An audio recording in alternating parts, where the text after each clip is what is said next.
Hello again. The good guys flew Spitfires and the baddies flew Messerschmitts, right? Well, let us see. We've spoken many times about the Spitfire aircraft, how it helped our side win the Battle of Britain. That is the thing about wars. You're fighting for one side or the other. Usually the side that has the superior weaponry wins. We have also spoken about Willy Messerschmitt, the designer and builder of the Messerschmitt 109, which, along with the Focke-Wulf FW-190, were the backbone of the Luftwaffe fighter force. For instance, a 109 flown by ace Erich Hartmann was credited with 352 kills. When World War II ended, Willy Messerschmitt was jailed for 2 years.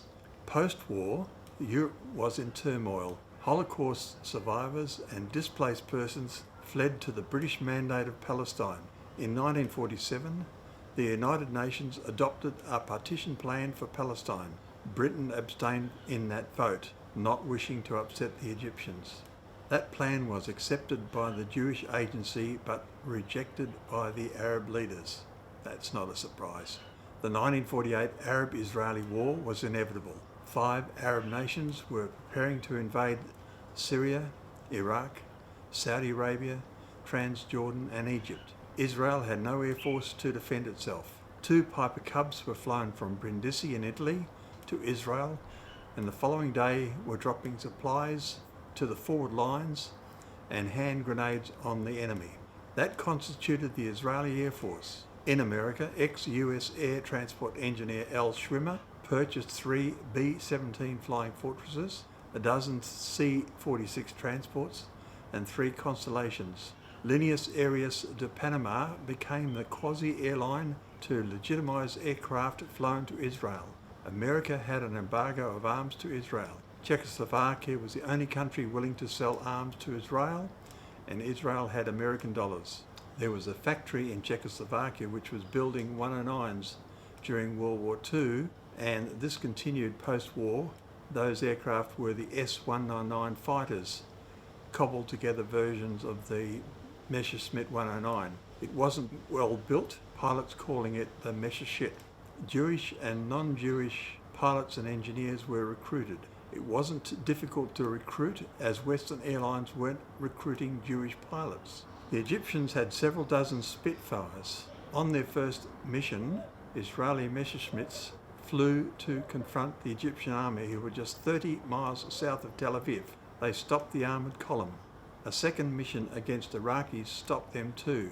Squadron Commander 25-year-old British Air Force pilot Modi Alon led the next flight, which encountered 4 Egyptian Spitfires, shooting down 1. A first truce was declared by the United Nations. In the interim, volunteers known as Mikhail flooded into Israel. On the 8th of July 1948, Egypt broke the truce. The Israelis' response was to fly the B-17s to bomb Cairo, destroying King Farouk's palace. Over the Negev desert, there were fighting between Messerschmitt and the Egyptian Spitfires. Whereas the Israeli pilots had World War II experience, the Egyptian pilots did not.